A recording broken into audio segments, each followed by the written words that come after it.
Way back in the early days of this channel, I did a video on the Texas Chainsaw Massacre series, but it was only my second ever video, and I hadn't quite decided to do timelines yet. So if you watch that one, it doesn't even really mention one. So I figured it was high time to revisit the franchise and figure it out once and for all. And let me tell you, I'm not looking forward to this, but you know, dog will hunt.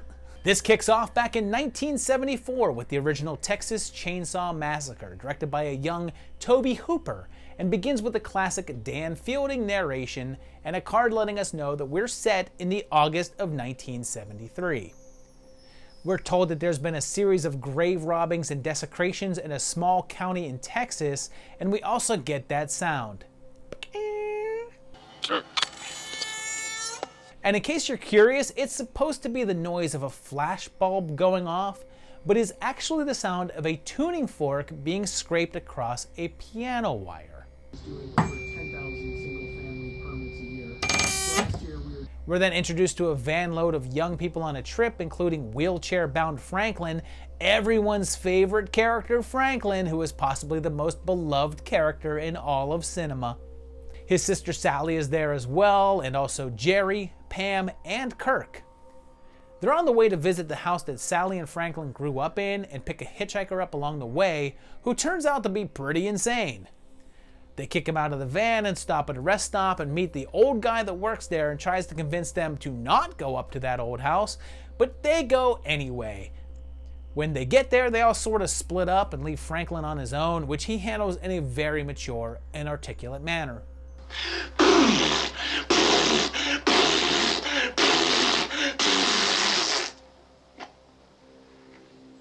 If I have any more fun today, I don't think I'm going to be able to take it. Kirk and Pam go off on their own and find another house nearby where Kirk ends up on the receiving end of a mallet. And Pam gets hooked. It's one of the most remembered things from the movie, and surprisingly, you don't actually see anything, so all the gore is up to your imagination. Jerry tries to track them down but is also killed, and pretty soon old Leatherface is hunting the rest of them down. He does the audience a favor and chops up Frankie with the saw and chases after Sally for like an hour and ends up back at the gas station where the attendant is revealed to be a family member to both the hitchhiker and Leatherface. And in a previous video, I said that they don't actually call him Leatherface in the movie and his name is only revealed in the credits, but they actually do say it as they're bringing Grandpa downstairs. Hey, Leatherface! We get the famous table shot as Sally is invited to dinner, and he says it again. Hey, Leatherface do all the work. And after some insanity, she manages to escape with the boys giving chase. Luckily, Sally reaches the road where a passing trucker runs over and kills the hitchhiker, and the driver helps her escape and knocks Leather down where he cuts into his own leg. Another truck comes by while the other truck driver runs down the road, and some say he's still running to this very day, and Sally escapes, clinging on to what's left of her sanity. Real quick, our Saw boy here spots 3 looks in this movie: apron style, Mrs. Doubtfire, and fancy dress. Surprisingly, it took 12 years for a sequel to be made, but Hooper returned it to his family with the Texas Chainsaw Massacre Part 2 in 1986, which gives us a text crawl recapping the first film and repeating the 73 date, and we're told that Sally went catatonic and police couldn't find the family. It then says that over the last 13 years, reports of their exploits continued, which would put us now in 1986, and we're introduced to radio DJ Stretch, and a couple of jerky callers meet up with a truck with a man who appears to be a corpse with the same facial mark as the hitchhiker. But it's just Leatherface, wearing his brother's dead body like a costume, as you do. They get the chop, so Frank Booth is on the case, and then this guy says that the first movie was 14 years ago, so this may be 1987? And the opening crawl may be referring to after they were unable to find them, like they were looking for them until 1974 and then gave up, and then 13 years after that? But then no, there's a newspaper that's meant to be current, which definitely places us in October of 1986. So the police officer was just misspoken with the 14-year comment, and the opening crawl is correct, even though Stretch repeats the 14 years comment. But it makes sense because she's quoting something from the paper with that same officer as a source. The chili cook-off trophy even says 86, so there's multiple confirmations of that year. So it's 13 years, not 14. The cook is here, named Drayton Sawyer, and Lefty is on the hunt for them and tests some saws, which makes this guy say this. Oh, my aching banana. I almost included this guy in the unanswered questions episode. Does he say, "Oh, my aching banana"? Is that what he said? What the hell does that even mean? Because she has evidence of their attacks, the fam comes after Stretch, including the new family member, Chop Top. And Leather is here, and to maybe add to the confusion, there's a calendar up on the wall for December of 1986, and I'm gonna point out a bit of weird film geography here. Like, Stretch is in a room behind her studio, Leather busts through the wall and chops everything up, but then does the saw thrust thing here. But here's the deal, he's on this side of the room, facing this way, but the wall where Stretch is, as we saw just a bit ago, is over here. He's thrusting towards the wall adjacent to the one that she's in. Based upon the hole he's busted through and where she is in the other room, I'm not even sure she would be able to see him here. She follows them back to their base, an abandoned sort of theme park, and Lefty ends up there too and discovers Franklin's corpse. They capture Stretch and invite her to dinner, so we get a repeat of the dinner table scene, complete with Grandpa, who is said to be 137 years old. Lefty confronts them, jabbing Clayton in the butt and going saw to saw with Bubba, and he, and this is very important, jams a full-size running chainsaw directly through his belly. This is not a wound that anyone is surviving or recovering from without some sort of lasting damage. A grenade then goes off, which seemingly kills the cook, Lefty, Grandpa, and Leatherface. Stretch encounters Grandma, who at first appears dead, but may possibly have still been alive. She then slices up Chop Top, who falls to his doom, but she looks like she may be a little unhinged now. Believe it or not, but that was not well received, so it took another 4 years for another entry, but that happened in 1990 with Leatherface, the Texas Chainsaw Massacre 3, which was promoted with the absolute greatest teaser trailer of all time.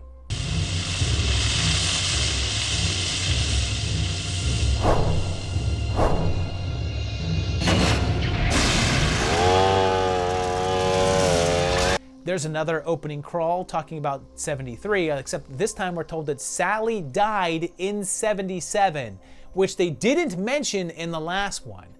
Then we're told that W.E. Sawyer was arrested and lived to see trial, and he was executed in 81, 5 years before part 2. But again, in that one, we were told that no one was ever caught. And we know that they're not talking about seeing trial after part 2 because that was 86. And they also say the police thought that Leatherface was just an alternate personality of W.E. So since the hitchhiker died and they didn't know about Bubba, then that means that W.E. was the cook, and there's no mention of the events of part 2. This crawl seems to be saying that part 2 never happened, and this is a direct sequel to part 1.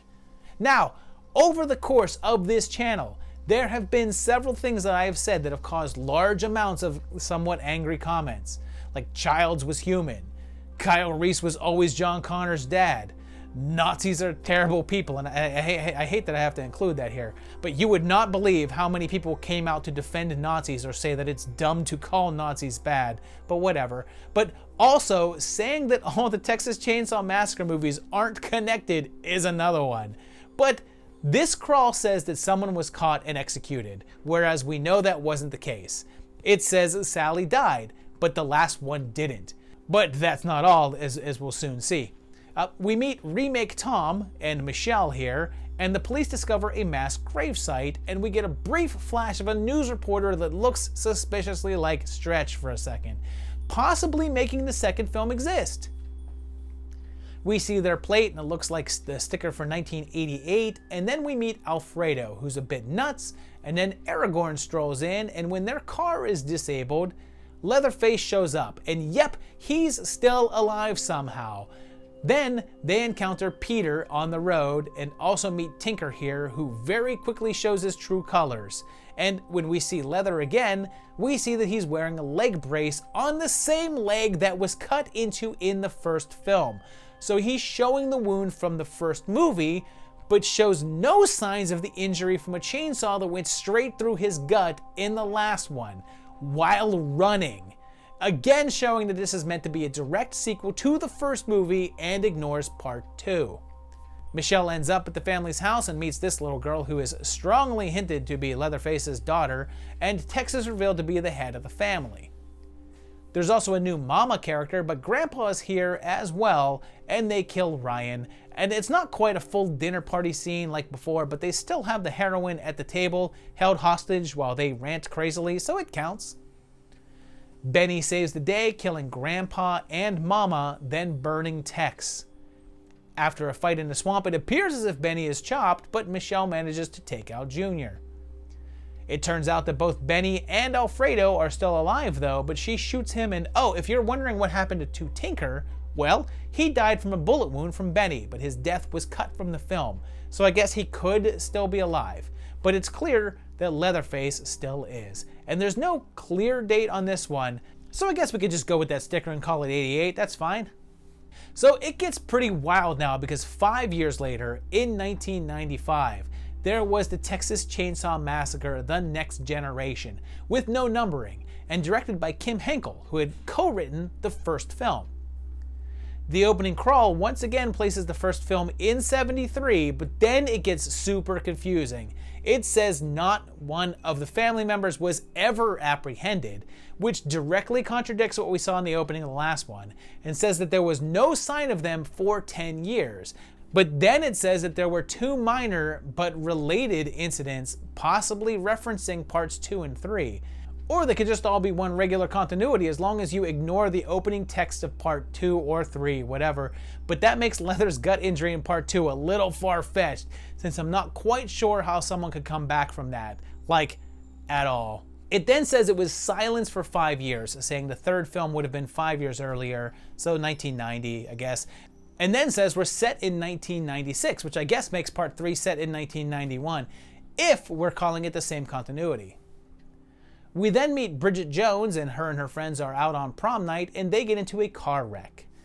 They split up, and Wooderson shows up, and he's a killer, and his leg is robotic. And since it's the same leg that Junior was wearing in the last one, some have believed that he's actually that Leatherface, just no longer wearing the mask. Although I'm not really convinced of that, mainly because of the shots in 3 that show his mouth and face area seem to indicate a ton of issues with facial deformities and very crooked teeth. And then Vilmer's here, all handsome and straight-toothed, which seems like a pretty drastic alteration to make in 5 years.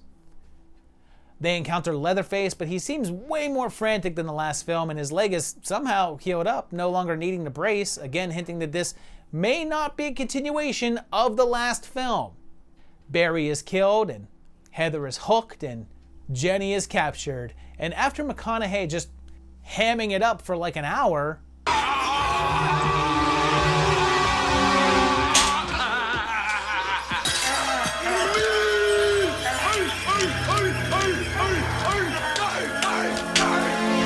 and Leatherface getting done up, they have the classic dinner scene.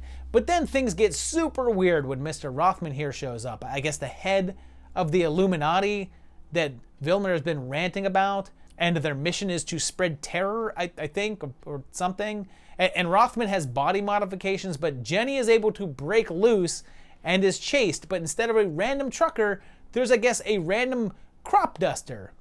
They kill Vilmer, and Rothman arrives to rescue Jenny while Leather has a meltdown on the road. You really must accept my sincere apologies. It was supposed to be a spiritual experience. I can't tell you how disappointed I am. Yeah, I think a lot of the viewers agreed with you, dude. At the hospital, we get quick cameos from the guy who played Grandpa in the first film, Sally, and Franklin, although I assume playing different characters, although I suppose this could go back to the second film saying Sally was institutionalized, but not the third one which said that she was dead, but it could also just be a new character.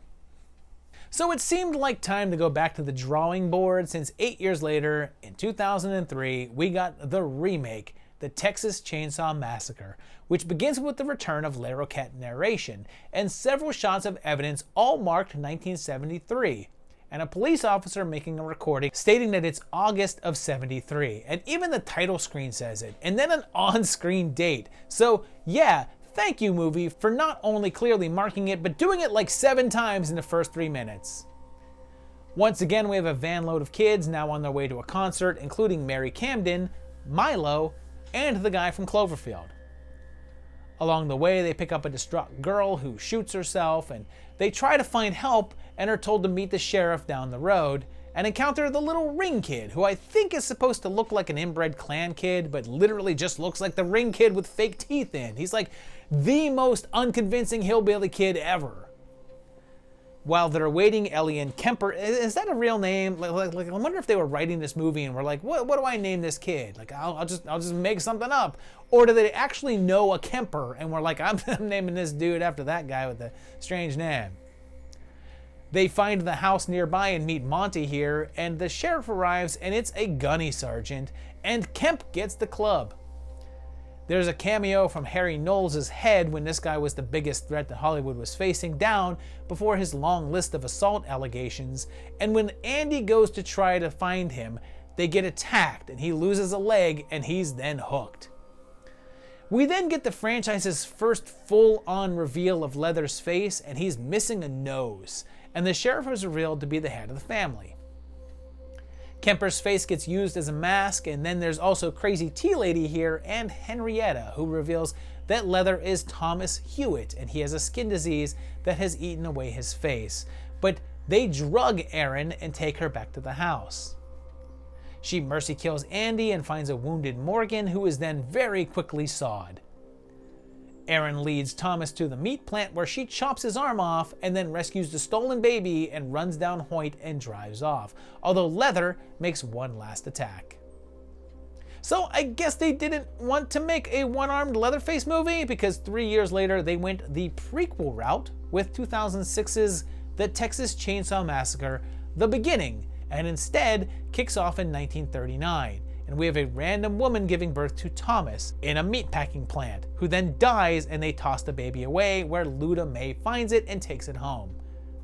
We then jump to 1969, 30 years later and 4 years before the previous film, and now 30 years old. He's working at a plant when it's shut down. One of the faculty is here, as is Negative Man and Diora's Bairds. And Dean here is planning to dodge the draft, and his card says that he was born in 51, so he's 18 now, and Thomas kills the foreman. When they plan to arrest him, Hoyt kills the sheriff and takes his outfit and assumes his identity. The four are then headed cross-country and end up in the little town, and of course inevitably get into a wreck, and I'm now realizing that every single one of these movies could probably be avoided with proper car care and safe driving. They end up running afoul of Hoyt and taken captive back at the house, and after a bunch of torture-style scenarios, they try to escape. Thomas is wearing this sort of half mask here, which is made from actual leather, not skin, and he makes his very first chainsaw kill on a random biker dude.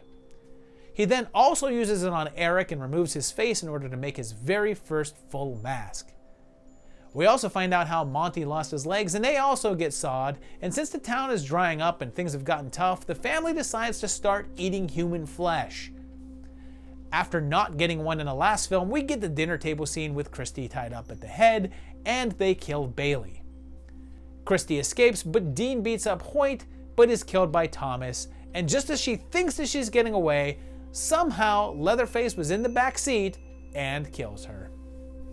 Things switched up 7 years later in 2013's Texas Chainsaw 3D, and the opening recaps the first film using footage from it, and then picks up immediately where it left off, and shows us a standoff at the Sawyer house with Officer Hooper here. We see Drayton, and he's now played by Chop Top, but there's suddenly a bunch of rando family members that weren't there in the original, and one is the OG Leatherface. And Grandpa's here, played by the original actor, John Dugan. And there's a big shootout which kills the entire family, including Drayton and Grandpa. So we're clearly not in the remake continuity, but we're not in the original continuity either, and this is a direct sequel to the first film. Bert Hartman is here too, and there's a little baby that survives, and it then jumps to modern day, and there's a Daddario here, the young girl from Lost, not looking so little anymore, and also Trey Songz, who I admit I do not know. And Heather finds out her grandmother died, and also that her parents aren't her parents, but are also the couple from the beginning. So Heather is the baby? So if she's like 20, then this is like around 1993 then? Her and her friends decide to go to Texas to find out where she came from, but the music is all modern, not 90s. They pick up a hitchhiker along the way and meet Mr. Farnsworth, and her grandma's name was Verna, and she inherits her old estate. Now, here's where things get tricky because Heather finds a graveyard out back, and they cover the death dates of anyone that was at the house. But Verna died in September of 2012, which we were told happened 3 weeks ago. So this is set in October of 2012. Now, that puts this movie 39 years after the original was set. So they're either saying that Heather here is 39 years old, which I highly doubt, or that the first movie wasn't set in 1973 and this version is set in an alternate universe in which the events of the first film happened in the mid-90s or so.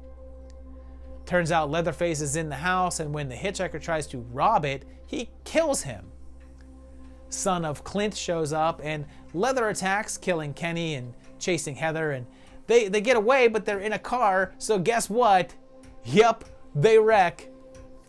Ryan is killed, and there's this newspaper that says that the Sawyer Massacre was on Sunday, August 19th. Now, in our world, that happened in 2001, which would only make her 12, so I don't think that that's right, or also 1990, which would make her 22. So that seems about right. So I guess they're retconning the first movie to 1990?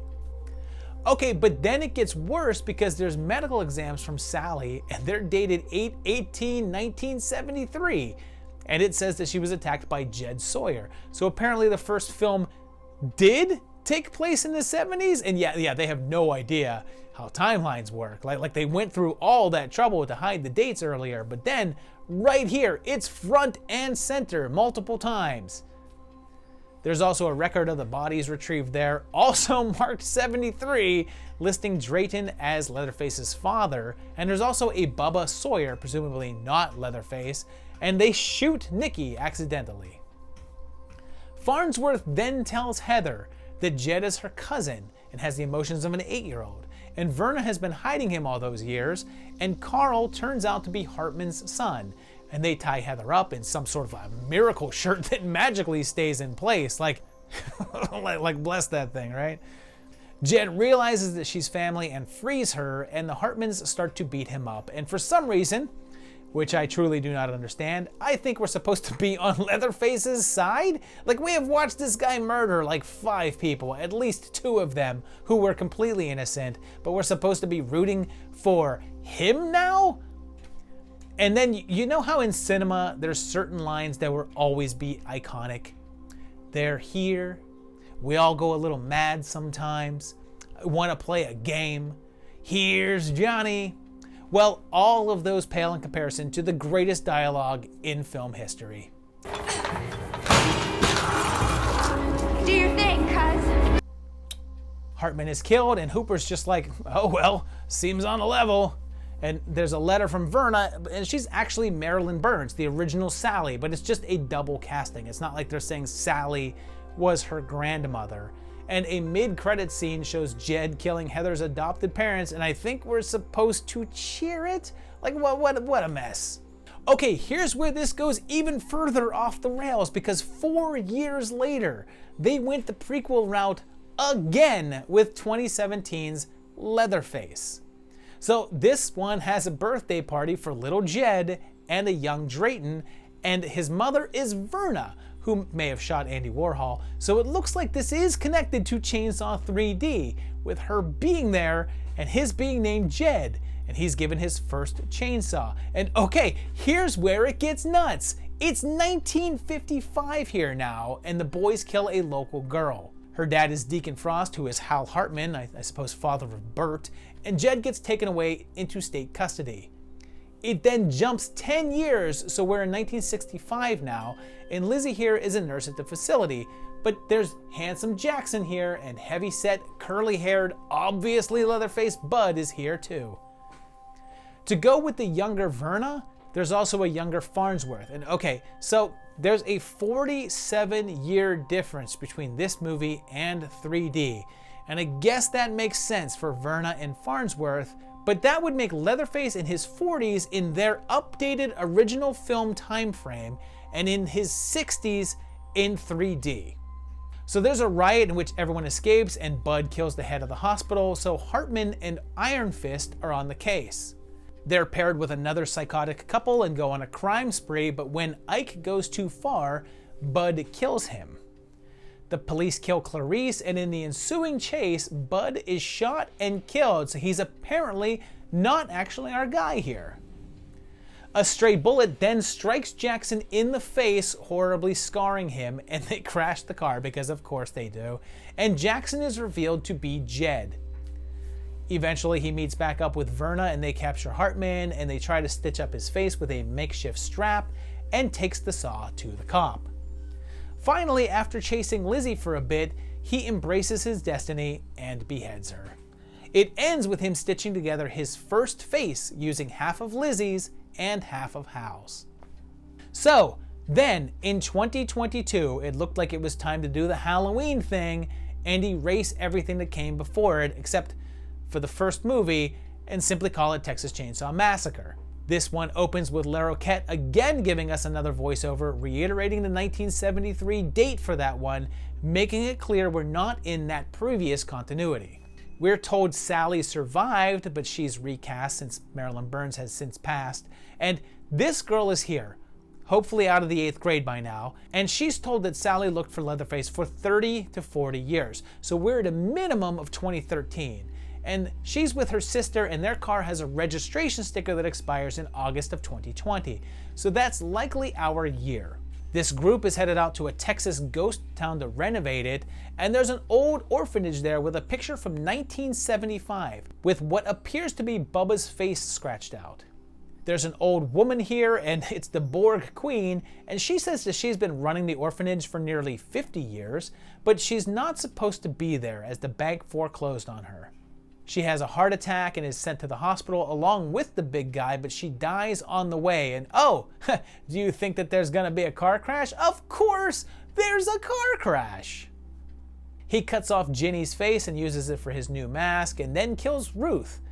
Sally gets called in, and you know, what's interesting is that they're now trying to say that this one is in continuity with the original 4 films, so parts 2, 3, and 4 could have all happened in this world, but it shows him in that orphanage in 75, not hiding out with Drayton and Chop Top, and he has no signs of the wound in his gut from having an entire chainsaw jabbed through it, and his brace from part 3 is absent. Also, Sally is fine, not dead like the 3rd movie said, nor did she sink into catatonia like the 2nd one said. So, in my eyes, this is a direct sequel to the first one, and indeed ignores all the others. He kills Dante, and then Gun Guy, and then the moment everyone made fun of, Leatherface kills an entire busload of people that are apparently too dumb to either just gang up on the guy or escape out the easily slidable window, like this girl does, but only after everyone else is dead. But then Sally shows up and says she's been waiting 50 years, which could make this 2023, but I think she's just rounding up. And she leaves the girls locked up in her car for some reason, and then goes to confront Leatherface, and then walks in and has her gun on him and just says, Say my name.